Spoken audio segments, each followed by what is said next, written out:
Hello, welcome to the penultimate Unloaded show of the 2023-2024 season. As always, I'm joined by a man that hasn't played at altitude, but is trained at altitude in and British and Irish Lion. Don't we know about it? Stephen Ferris. How are you, boys? Good intro. Love it, Shanks. I'm very well. Thanks, Thomas. Very well. Thank you. I've had a tough day today. Yeah. Tell us about your day, John. What's happened? Why is it so tough? I played golf. Last time I played, I played really well. Played today and lost 7 golf balls. Third world problems. Well done, mate. Yeah. And I'm just about over my travel from the weekend. Maybe that's why I played badly. But oh yeah, half a pizza. I've got some lovely photos of you eating that from Barack Obama Services. Big shout out. Well, to be fair, if we hadn't had that, we probably would have died. There was no food. We had 2 stints. We had 2 stints in it, like Barack Obama. Stevie, why are you so red-faced?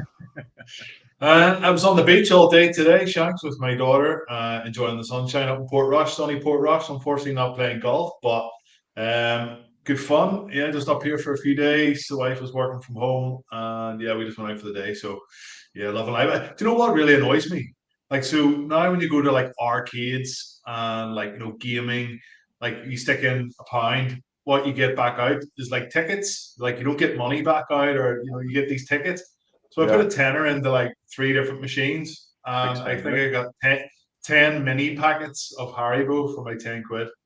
Devastated. Yeah. Like what's going on in the world? Like someone's doing what is going on? Someone's doing all right. No. So 10 quid later, and sunburnt. So no, it was good. Good old day. What about you, Shanks? Made good memories though, Stevie. You can't put price in that. Yeah, no, just busy getting the analysis in, lads, for the weekend. I'm excited. It's final week. I've got playing golf tomorrow, so super excited. Now, for those that follow us on Twitter or social media, I got a little bit excited because AP was coming on the show, and I automatically thought AP McCoy. It's Royal Ascot week. I delved a little bit further, and it's nearly as exciting as that. We have got Andre Pierre, who is, now let me get this right, a lookalike for Matt Damon, but also a South African rugby journalist, Bulls fan, and social media influencer. Welcome. Thanks so much for having me on. I probably dispute the Matt Damon lookalike, but I absolutely take it. And there might be others who dispute some of the other intros there. But I meant to say not Matt Damon in like the Bourne Identity or Bourne Ultimatum, more like the talented Mr. Ripley. Well, as long as it's not Team America, then I'm happy. How are you, Andre? Can we call you AP? Is that all right? AP is brilliant. Yeah, sure. To be honest with you, obviously after the weekend as a Bulls fan, I'm on cloud 9. So grin across my face since then, really. Yeah, we've got a bit of beef about the weekend. You've done the dirty on me here. We got a little tweet that you posted. Yeah, here we go. Yeah, I figured that's for those that are listening to this, once again, I'm begging sports broadcasters to invite any of the 10 million South Africans in the UK and Ireland to be on their panel discussing South African sports teams. I don't want to hear from Shanklin, last name only, thinks about the Bulls. Get Francois Lowe on. I mean, it wasn't just me, mate. It wasn't single me out. You single me out. You got the dirty on me. I have to put my hands up. So sorry for singling you out there. I think it was just you talking at the point in time when I tweeted that. But to be fair, boys, I did finish it off by saying get Francois Lowe on, and you've gone and got a Twitter loudmouth on. So I'm a long way from Francois Lowe. Yeah, Francois, he was too expensive. So you were just within our budget. We did have Bobby Skinstad on comms. Mind. We did have Bobby Skinstad on comms, and I actually have to take my hat off to Bobby. Bobby is obviously a Stormer by trade, and so doesn't harbour much love for the Bulls, and I think the feeling flows both ways. But he was, very, very professional, very neutral, a consummate professional. We love Bobby. He dresses well. He smells nice. Who would be your current dream lineup then of pundits? If you could pick pundits for the weekend, the game of Glasgow Bulls, who would it be? And you can't say me now. So. Do you know what? I was just about to launch into Stephen Ferris, John Barkley, and yourself, Shanks. But if I could pick to a sort of a dream punditry team, I'd probably go for. Do you know what? Skolkberg is a great pundit. He's good. Ben Kaiser, No link whatsoever, but I always enjoy listening to him talk. And then just to throw a curveball in Barack Obama, because it'd be great just to get his things. Hey, he's got services in Ireland. Got a good service I don't know if you station. heard. It does everything. You have a roast dinner there. You can have Papa John's pizza, ice You cream, can have the whole works. the whole shebang. AP. So- AP, Sorry, you go for it, John. Go on, John. I was going to ask you, as a Bulls fan, well, first of all, was there an expectation at the start of the year that the Bulls would make it to this stage? And second question is, how do you see the final going this weekend? To be honest with you, I didn't think, and I think I speak on behalf of most Bulls fans when I say I don't think that they expected to go this far. I think the way, if you look at how the Bulls performed in the URC, first season to reach the final, that was an overperformance. Second season was a bit of an underperformance going out in the quarterfinal. I thought that we'd sort of be there or thereabouts.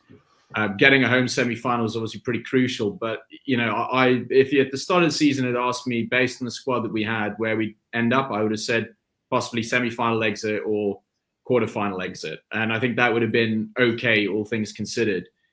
The squad from last season to this season has been completely transformed pretty much by Wilco Lowe and just what he's brought in the scrum. So once we sorted that piece out, and obviously Billy LaRue coming in, and we'll probably get on to talking about him, but those two signings were what sort of made the biggest difference from last season to next. But would we have considered at the start of the season that we were likely to make the final? I think the honest answer to that is no. And in terms of the second part of your question, what's going to happen in the final? I think now it's sort of, it's anybody's game, but you have to fancy the Bulls, or the Bulls have to fancy themselves as being more in the pound seats, being at home, Glasgow having travelled. But, as they showed last week and Benetton nearly showed the week before, it's sort of who's anointed favourites in the week leading up to the game makes no difference whatsoever. AP, just a question on Jake White. We've had him on the show here, the URC Unloaded, very easy to talk to, very reserved. And he comes across as a character that thinks about every word before it comes out of his mouth. How do the Bulls fans see Jake White? He's obviously been around South Africa a long time, been at the Sharks. He was with the Brumbies as well, wasn't he, with the national team? How's he viewed by the fan base? So by the Bulls fan base, I think he's absolutely adored. To be honest, I think he's been exactly what we needed, basically after a decade of chronic underperformance, to be honest with you. You sort of look at the heights of where the Bulls team was in 2010, winning 3 Super Rugbies in 4 years, and you had your Bakis Buetas and your Victor Matfields and Friede Preers. But then following that, even after their departure, you still had some really big names there. You talk about Loert de Jager, Jesse Krill, Andre Pollard. It was a succession of Springboks, Trevor Nyakane, another one. Bongim Banambi was there at one point. And they just never really delivered on the field. Alkis name on famously as well. So, I could list them all day. So it was kind of a question of why did we have all this talent? We just weren't delivering season after season on the pitch. And so since Jake White's come in, it sort of finally turned the Bulls around, as it were. So I think Bulls fans see him as an absolute hero. Outside of Pretoria, his reputation in South Africa is a little bit more mixed. People sometimes consider him to be a bit of a mercenary, where he's sort of good in the first 2-3 seasons, turns teams around, but doesn't really have much sticking power. So, if you need someone to come in and basically fix your team for you, he's the right guy, but then he'll move on to the next thing as soon as the next job offer rolls around. That hasn't really been the case at the Bulls. I think he's been there now for 5 years. So for us, we're very happy to have him, and I hope he stays for a long time. AP, Stevie asked you a little bit there about, I guess, how the fans view Jake White. There isn't a huge history or tradition between the Bulls and Glasgow. I think there's a rivalry now potentially between some of the South African franchises and the Leinsters and Munsters, given what's happened in recent years. I just wonder, is there any insight you can give us in terms of how the public and the media perceive Glasgow? Yeah, I think the public and the media understand Glasgow more through the lens of Franco Smith more than anything. So I think based on that, and you've got a guy like Hugh, who's obviously played in South Africa, and so he'll be known. And obviously Sintu's injured at the moment, but I think South African public tends to understand a lot of these teams through the lens of who do we know who's playing there or involved in that setup. And so I think that they'll sort of the South African public, and I also have to say 3 years is probably not a very long time for them to build, strong, identities for teams outside of, with respect, everyone sort of knows your Munsters and your Leinsters because they're always sort of there and thereabouts. But I think that, Edinburgh and Glasgow and, teams like Benetton maybe fly slightly under the radar in a way that, they're not usually necessarily always at the top of the table. People might not have expected Glasgow to be as, strong as they have been this year. So it comes with time, and I think that's probably the challenge for Glasgow this week is to say, well, no one backs us. No one here sort of is giving us the respect. What better way to forge a rivalry than to give them a bloody nose in their backyard? So, that's, I think, probably the challenge they're going to have this week. Take Glasgow team out of it. How big a game do you think it is personally for Franco Smith? Do you think it's a game that if he wins this, then people will be speaking about him being maybe the next South African coach? Yeah, it's a really interesting question, I guess, because, you sort of have the same thing where, Johan van Graan, who, struggled, some would say is tenure at Munster, but mixed, but obviously went over to Bath and is now sort of pretty universally adored there by their fans. And he got to the Prem and then Prem final and then sort of fell short at the final hurdle. Franco Smith on the other side is sort of, he's been away. He's got that international coaching experience as well, having been in, in the Italy setup. And, and I think it's also a pretty attractive style of rugby he plays. I think that when people talk about who's going to be the next Bok coach, I think it's a conversation that South African fans aren't really willing or ready to have at the moment anyway. I think Rassie he's put his stamp on this entire era in such a fundamental way that they're not really willing to think about life after Rassie. But having said that, if Franco Smith, this is a brilliant way for him to catapult himself into sort of the discussion, as it were. Because I know that John Dobson's name after the first 2 URCs was being floated as a potential successor, and this is another way that he can sort of put his hand up. Just a little bit about this weekend's game regarding the Bulls team. Do you have any inside track on some of the question marks around the players? Moody, Arensa, Willie LaRue, even Marcel Coetzee, who was running the water last weekend.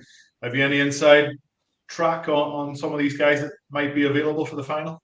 So unfortunately, Moody and Kirtley are definitely going to be out. When it comes to Willie and to Marcel, it's slightly more touch and go. So for Willie, I think they've tried to keep a very, very under wraps the situation. I know that he was assessed for not just an HIA, but sort of a neck injury as well. And so there's been very little out of the camp in terms of messaging on whether he'll be ready or not. I think because he was so integral last week and because we've lost Moody and Kirtley already, to lose him would be a really big blow. But in terms of Marcel, he's ready, he's fit. I think he was fit for, or close to fit for the semi-final as well. It's a question then of whether he gets selected. I think it was, I think from my understanding, he was actually ready to go last week and then put up his hand and said, hey, I'm there, but I don't think I'd be as good as Nemo on the bench, who eventually came on and replaced him. So again, I think for him it'd be a tactical call. For Willie, it's a touch and go whether he'll be ready injury wise. Just on a couple of those players, the likes of Coetzee, Hanekom, Erlich Lowe, how do you see those guys for the national side? Do you reckon they've got a chance to wear the green shirt against Ireland in the summer tour? Yeah, I think it's an interesting one because against Ireland, I suspect the Boxers are going to go, your regular first choice starters, the Peter Steph-Toys, Evan Etzebeth. So it's tricky to see where they'd crack and not in the starting lineup in that sense. However, I think I'd be surprised if there wasn't 4 or 5 Bulls that make it into the squad for Ireland and then going on and playing in the Rugby Championship. And it's as easy as one injury somewhere or, Ben coming off the bench. So I'd absolutely expect to see Elrich Lowe come in, Cameron Hanekom come in. Someone like Wilco Lowe must be very, very close. So those are the type of guys I'd be expecting to see in the squad. Johnny boy, what have you got for us before we let AP go? Well, we thought because there's a bit of a grudge match between AP and Shanks. There's beef is what there is. Yeah, let's call it what it is. There's beef. And the only way to settle it now that we can't see each other face to face, because Shanks said he'd fill you in, was to do it. So we do a quiz. I definitely would as well. We've got a little quiz here, and it's about the Bulls. So no pressure, but you probably should win this. There's 10 questions, so it shouldn't take too long. Okay, here we go. Question one. They may be recent ones. They may be recent questions. I'll be honest. This is the first time I read them, so we'll find out together. Mornay Stain is the Bulls' top point scorer ever. How many points did he score for them? And I guess whoever's closest, I suppose. Background music. Yeah, we have got background. It's making it 10 times more difficult. Jeez. I don't know. Go. You go first. Oh, go on. Someone go. Okay, I'm going to say 8,700. Is there a lot? I'm going to say more than that. I'm going to say 1,600-ish. What did you say, AP? Sorry? Oh. You said 800. Is this across Super Rugby? Is this including Curry Cup as well? Bulls as a bull. Oh, as a bull? No, then I think, yeah, I'm going to... Too late, mate. Let's say 5,000 then. I'm going to say 5,000. 5,000. Well, Shanks, you are correct. The answer was 1,708 points. No way. Okay, good. 1-0 to Shanks. Here we go. Question 2. How many tries did Brian Habana score for the Bulls? You go first this time, Shanks. 43. Yeah, geez, I think that'd be pretty close to that. I'm going to go overestimate again. I'm going to go 51. 2-0 to Shanks. 37 tries.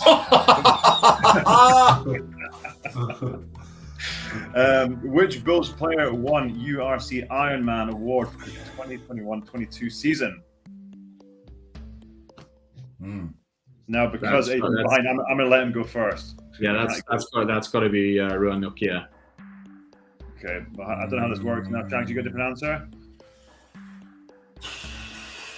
Grobler. 2-1 is Ruan Nokia. There we go. Okay, question 4. What is the Bulls' biggest victory in the URC and who was it against? 2 points here.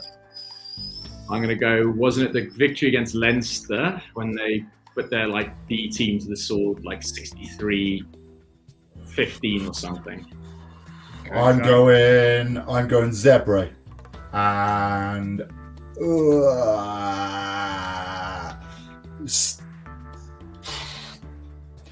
70 points to 7.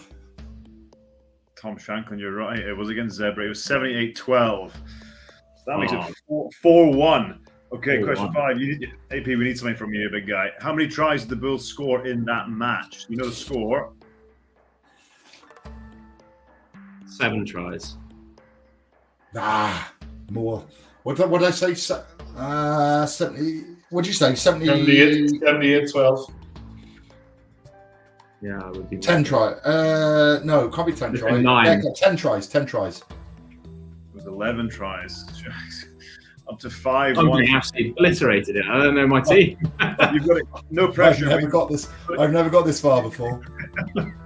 No pressure, AP. You've got to get the next 5 right to get ahead. What year was the Bulls' first season being called the Bulls after changing from Northern Transvaal? 97.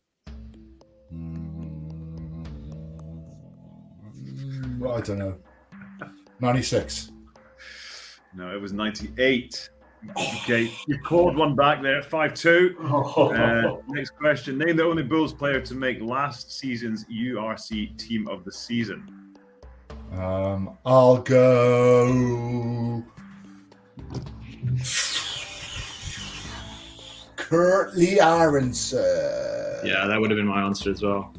Okay, that is the correct answer. So we'll leave it as 5-2.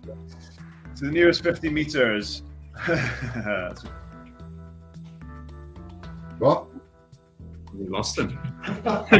Sean's frozen. He's gone. I'm back. Gone. Oh, he's back. Oh, he's back. I'm back. Come on. There was so much tension there. It was a commercial break, was it? Commercial break, just like Who Wants to Be a Millionaire. To the nearest 50 meters, how high above sea level? You are already. Okay, Loftus. 1,000 through 1,100 and to the nearest 50. The nearest 50, please.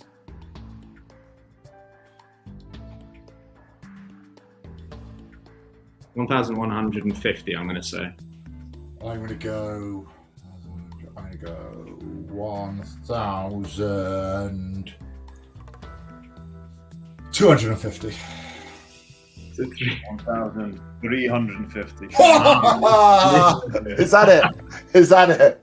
Am I right before? We may as well finish it just to see. All right, go on. Yeah, go on. I'm going to fuck around now. Okay, so the nearest 100, what is the official capacity at Loftus? I'll go first, so you can have a chance at clawing something back. I'll go. What was it again? So the nearest 100, what's the official capacity at Loftus? 50,700. I'm going to go 52,300. You might need a calculator here. What did you both say? I think I said 5,700. 5,700, and you said? I said 52,300. Shanks closer. It's 51,762. What was the 2022 URC Grand Final? What was the score? Sorry, between the Stormers and the Bulls. Oh no, that one's gone out of my mind. I blanked that one for all eternity. I think it was. Is it 20? Right, it's Shanks. You go first. You go first before I'm back. Who presented that to start with? It was me, because Ross Harris was ill. Remember that, Fez? What a performance. It was low. I remember it being low. There wasn't much in there. 20 points to 10. I think it was closer. I think it was 24 points to 16, I'm going to say. It was 18-13. Oh, gosh, it was even lower than that.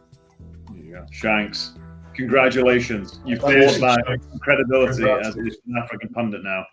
Apart from you that, know the game. Apart from that, that's the only thing else I've won. Just points my caps. Anyway, right. AP, we'll let you go. Just to let you know, by the way, you're obviously quite a big deal on Twitter. You do have a lot more followers than John Barclay, and John Barclay was former Scottish captain. So, I mean, that's something. I'll take that if I take nothing else from this, Richard. It seems like I'm not taking anything else in this. A pathetic amount, being Calcutta Cup winner, former Scottish captain. He's got 0 followers. But I never really trust a man that pixelates his background. Fully, so can't quite fully commit to you, AP. But thanks for coming on the show. Thanks for being a great sport. Cheers. And Cheers, guys. Keep tweets nice. All right. See you later. See you now. How's that feel, Shanks? How'd that feel? Oh, mate. Oh, Shanks. That was a demolition job. That was a demolition job. I did think AP was close on the attendance, though, but he didn't question it, John. So well done. There you go. Yeah, was he? Yeah, I think so. Yeah, We don't. I'm done my head counting on my golf score today. So anyway, thanks to Andre Pierre, journalist, Bulls fan, and social media influencer. I made the influencer bit up, but maybe we'll get a few more followers for that. Now let's have a look at the semi-final review. We'll start with the first game, Bulls Leinster. Now, do you remember the end of March? It was 47-14 to Leinster at home. This was a totally different game. Talk me through this one, Stevie. Oh, Shanks, do you know what? I've done a few interviews this week, and I've been speaking to a lot of journalists from down south in Leinster specifically, and this defeat has not went down well.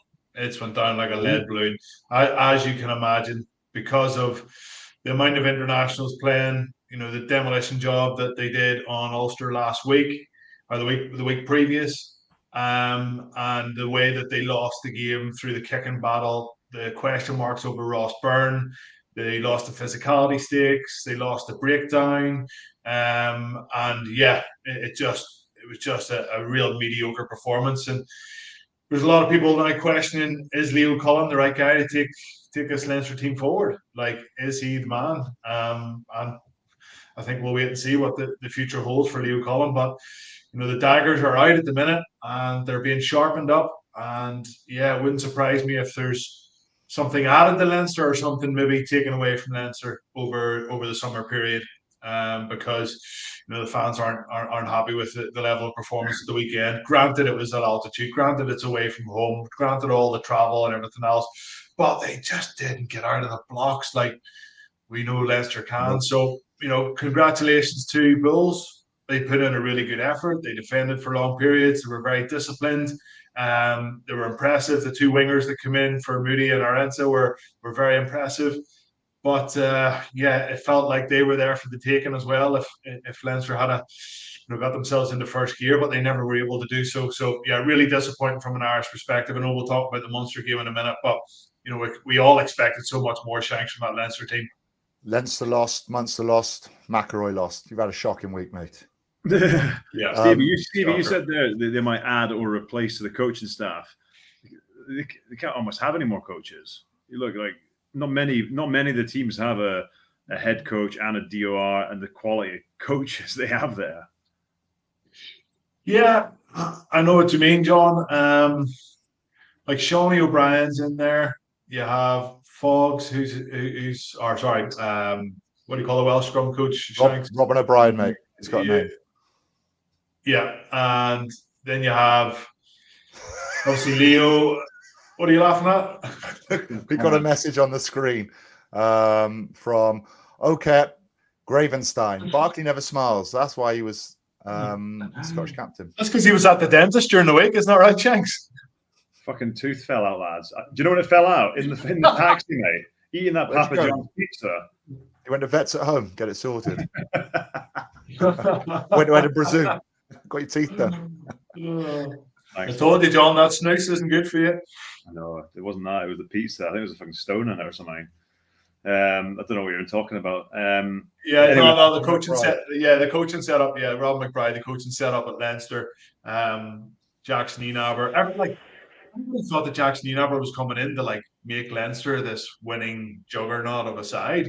And if anything, it feels like it's their defence that sort of caught them out a little bit this season. You might touch on it as well, Shanks, with the kicking game.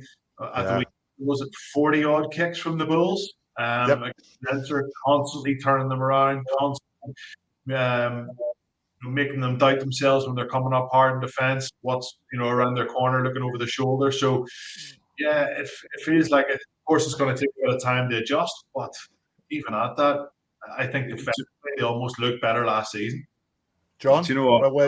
Where do you think the Bulls were strong? Breakdown, and I'd say they got hammered at the breakdown, which you don't. And the weird thing is that I think Ireland probably have the best breakdown in world rugby. Yeah, up there anyway, and that yet in that Champions Cup final, they got hammered at the breakdown. And in the semi-final, they got hammered at the breakdown. So, I thought Lowe, I thought Hanekom, I thought they were unbelievable at the breakdown. And I did call a Bulls win. Yeah, they only had two turnovers, Leinster, which is quite low for a team that you want to try and stop. The kicking game was really good. I thought the mix-up of Houston, Villiers-Leroux, just the variety of kicks. I mean, the crossfield kicks did a lot of damage because of the tight, narrow line speed that Leinster now use, and they got outside a few times. But just long kicks, like going into the dead ball area, Leinster having to touch the ball down, then having to drop kick out and start again. They massively won that. The distance they got from their kicks was far greater. They got far greater reward, and Leinster having to kick the ball out, and then the Bulls would go again around the halfway line. So that was a massive difference. They kicked way, way more. I think we spoke about Aronson and Moody missing, and Williams and Peterson were massively up to the challenge. I mean, Peterson got yellow carded and scored 2 tries. I do think though, Villiers-Leroux, if he's out, that's huge. How old is he? Massive. He's 42. It's massive. I don't know. He's mid-30s, I think. But on it, like the way the pass he gave for one of the tries that was disallowed. Disallowed, yeah, that's right. Yeah, was just scintillating. But he had so much time. He just pick out his kicks. 50-22 is a lot. He was outstanding. So, just a quick one, Shanks, from me after watching the game again and going through bits and pieces. And I actually mentioned this. I know we're going to have Ross Hamilton on here in a minute or two, but I mentioned to him about Ryan Baird that I felt that he sort of runs around with his hair on fire, like sort of almost expending too much energy for not getting any reward out of it. And I think in one of those clips, you actually seen him rushing up and rushing up into nothing. Like the ball already went and he still tried to make a tackle. You see him off kickoffs. The kickoff comes. He runs from about 50 yards back. Sprints, like 30 yards ahead of everybody. The guy passes it and just passes it inside. And he just wastes energy. And do you know what I mean? He seems to do that quite a lot. And I don't know, sometimes that can have a positive effect on teammates, like because they see you putting the energy in and that might give them a bit of a lift or a kick up the backside. But yeah, he just, for me, he's just a busy fool. Energy. A busy fool. Yeah, you could say that, but he had one of his better games, in fairness, in terms of ball into contact. He took a couple of really good restarts. He was a lot more physical than I've seen. He does hang out in the wider channels, but yeah, it just feels like in an international game, like you're not going to get away with that. And even in that game, he got punished a couple of times. So great win for Bulls, 25-20 over Leinster, which means they've got the home draw for the final, which is absolutely huge considering the travel, the altitude, at 13,050 meters, which John just told us in the quiz with AP. Munster, Glasgow. Yeah, what did I say? 13,000, did you? No, you said 1,000. I think you said 1,150. You're close. Anyway, we got to move on, Stevie.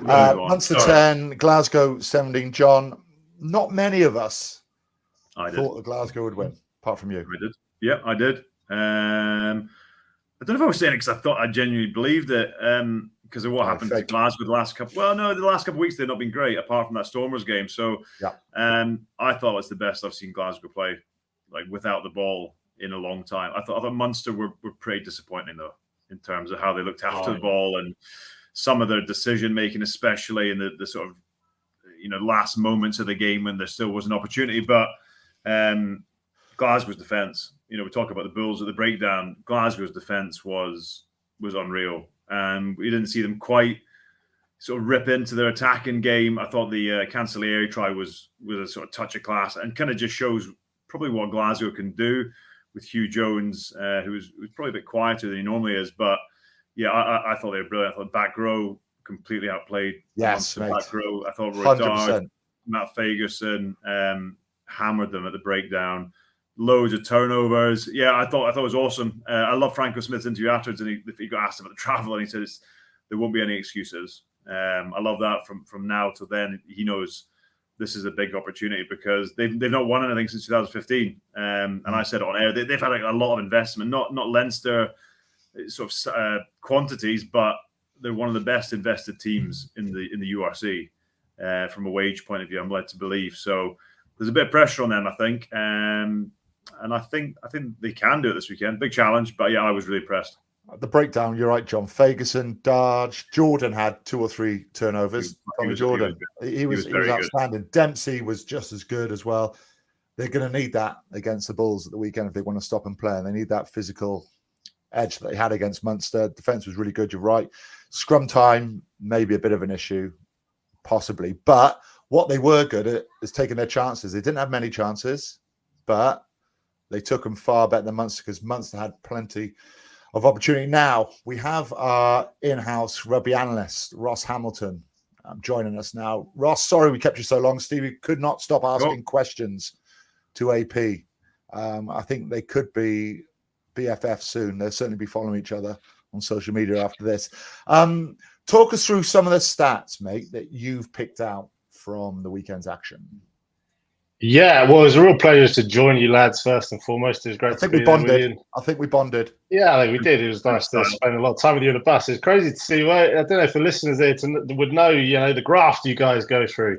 You're doing that kind of travel every week and how hard it is with everybody shouting in your ears all the time at pitch side. It's tough, but it was enjoyable to be there. But There's a few things you guys have touched on, a few things so far already as well. So if we sort of start with the Bulls game, for me, something that's really interesting is I feel like they've really changed their style coming into the knockout stages. So Shanks, you talked about his kick. So 43 kicks in the game and 1,591 meters is the most from any team in any game all season. Very different to their normal style. You can see they're nearly double the amount of kicks and over double meters. And then the interesting thing is, for Bulls' point of view, their second highest kicks and meters was in the quarterfinal. So once it gets to these final stages, it seems like they're really changing up their style a bit and just putting pressure on their opposition, which they did against Leinster, so much that they had actually less possession time than Leinster, but far more territory. And that was the thing you guys were saying, and just turning them around, getting them back into their own 22 and making them play from there. Then defensively from that, they obviously have to make a lot of tackles when you kick the ball away. It was the second most tackles of the season. Again, the first was in the quarterfinal. But this stat, if you can see on screen here, is the amount of times that Leinster, in this case, failed to get to the gain line. So that's not even on the gain line, let alone beyond. And that's 58 times where they stopped Leinster getting to that point. That's what Leinster have been doing to teams all season. They take away their momentum, give them absolutely nothing. Then if we take that into, again, something you guys are talking about, sort of taking your chances at this level and at this kind of point of competition. So Leinster average the most red zone entries of the tournament, 9.6 per game. They only got 5 on the weekend. So it's nearly half of what they normally get. And therefore, that just meant that Leinster weren't able to stress Bulls' defence in this case like they normally do. And then the final stat to highlight that, which I thought was incredibly interesting, in the whole season so far, so before the semi-final, 19 games worth, Leinster had 10 attempts at goal, kicking for post. They typically kick to the corner and go for tries. They had 5 in the semi-final. And it just showed that the Bulls in that case just stopped Leinster getting any chances anywhere near their line. They forced them to take those kicks. You know, they kicked 4 out of the 5 of them, fine, but they just took away their power in the red zone. And that was what, for me, was so impressive from the Bulls. Ross, just in terms of context of that first stat on the gain line, what would it normally be for Leinster? Just ballpark. Yeah, well, it depends. So Leinster's gain line success, so their cross gain line success might be around 55-60%. Whilst that doesn't seem like much, there's a neutral gain line in there as well. To actually have more carries stopped before the gain line is incredibly rare from any team to see that. So even though it's just by 1, to get anywhere close to that is a big difference. You guys think, you know, when you're attacking, you've got the control. You should be launching off of set piece or broken play. You have the power, and yet to be stopped before the gain line more than you get over it is actually a big difference. So to get anywhere close to 50-50 there is quite a big change there, and why Bulls stopped Leinster so much. I think a notable part of the game, which sort of summed up the game a little bit, was on the 72nd minute, and Doris gets hit by Hennecom.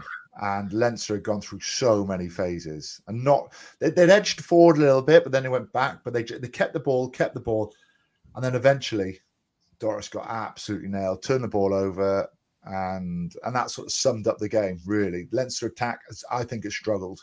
It struggled a little bit in the Heineken Cup final.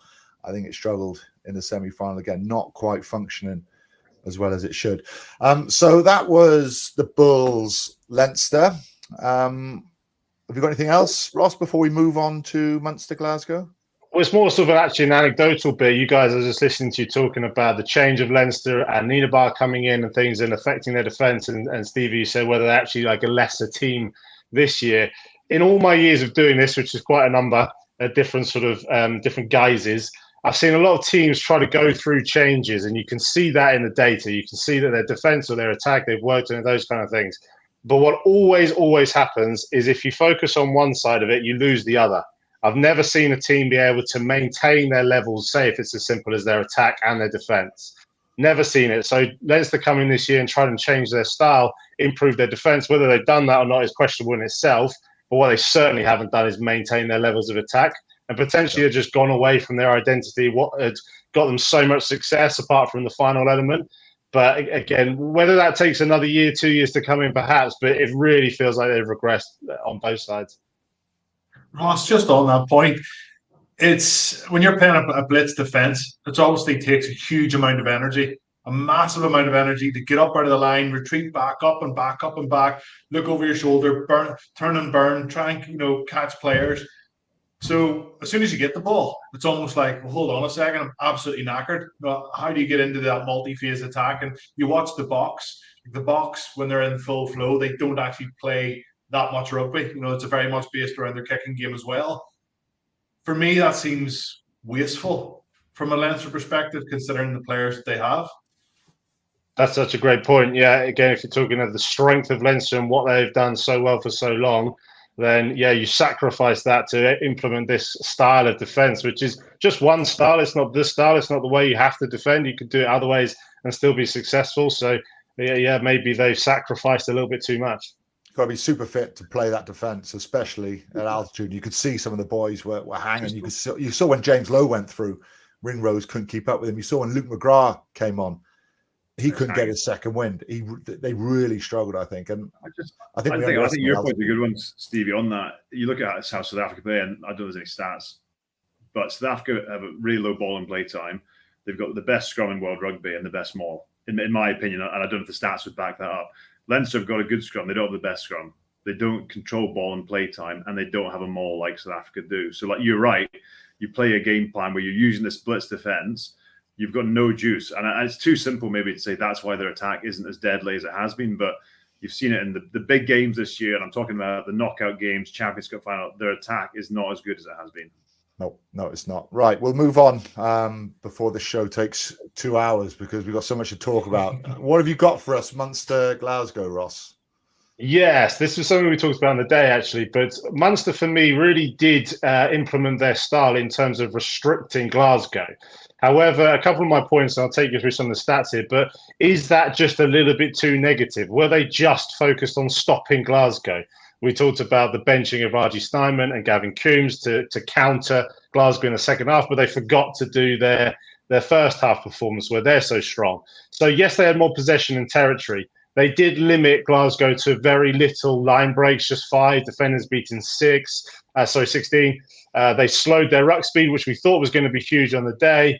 They limited them to just 5 red zone entries and 10 phases in there. So that's fantastic. Yes, they got that bit right. The difference for Glasgow at that final number is their red zone efficiency, taking their chances. What Munster typically would do was restrict that. They weren't able to do that. One breakaway try, yes, and then one fantastic try, as you said, John, from Cancellieri.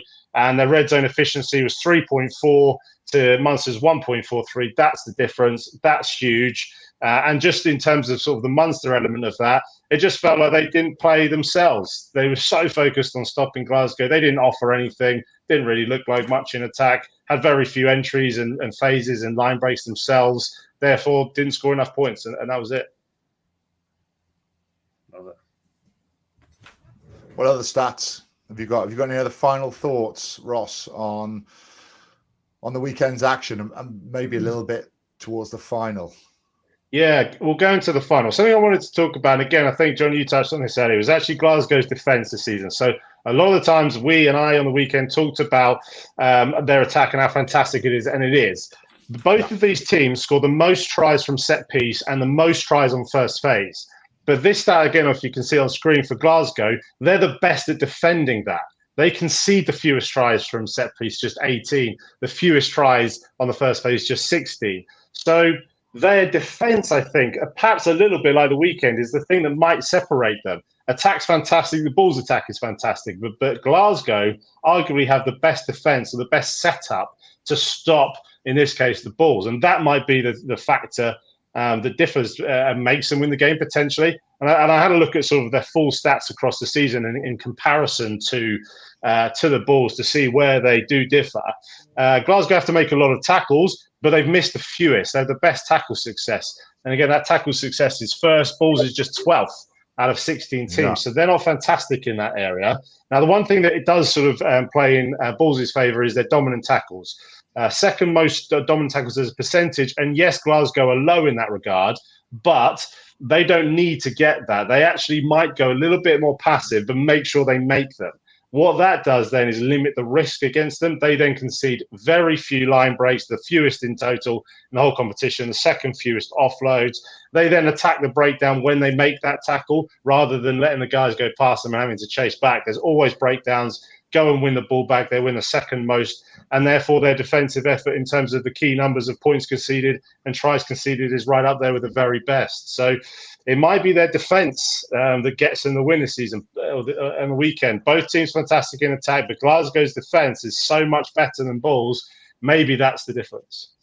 Oh, it's so tight. It's so tight. Look at the stats there. You think Glasgow should win it. It is. But then you look at the Bulls' performance, and their kicking game was outstanding. The variety of their kicks, the breakdown, the physicality, the try that Hooson scored was what you talked about, Stevie. Pre-game was just the big carries, and then I think it might have been Vermaat come around the corner and Hooson hit that short line. So, I asked you this on the weekend twice, Ross, about who's going to win, and you called the Glasgow win. You thought it was going to be a Glasgow win.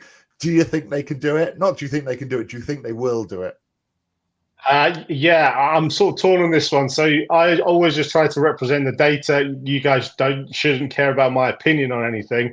The data says yes. The data says Glasgow win this. Of course, I know that that's not how you win games. Games aren't won with that. And you've got to factor in home advantage, travel and altitude and all the stuff you guys have mentioned.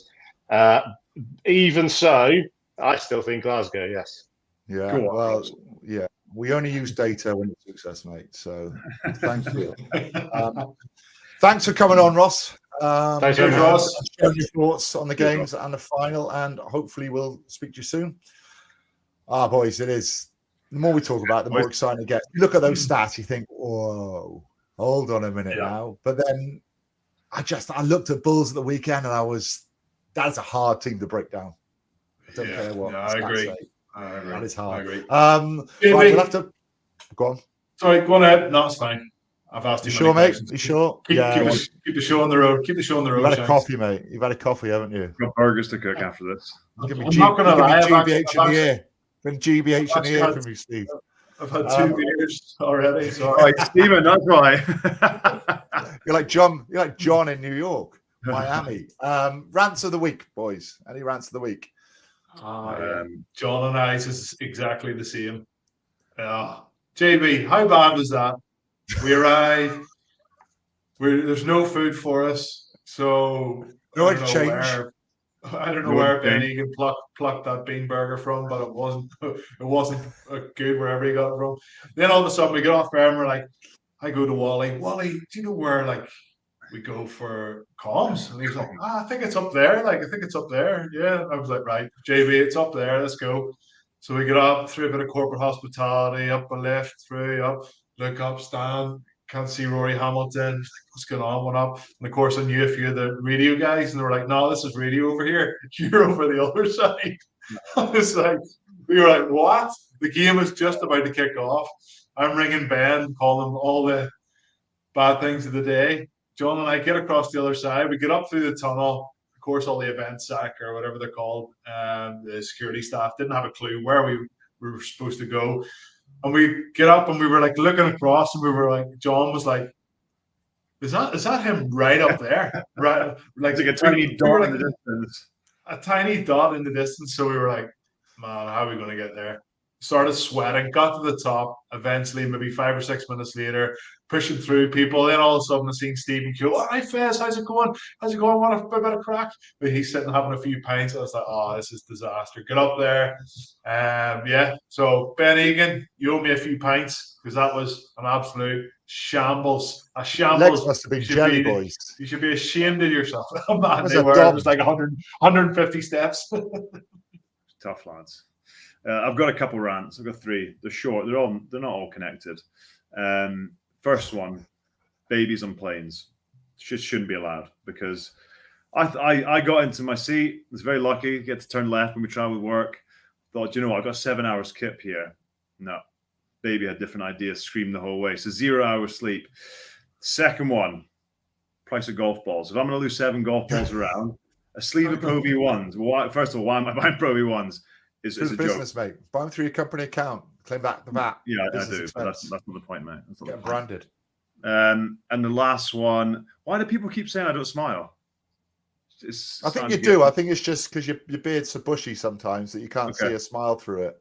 Okay, I'll take that. Maybe trim it. Maybe trim it for the final. Should I go mustache? Mustache for the final. Nah, just tight beard trim.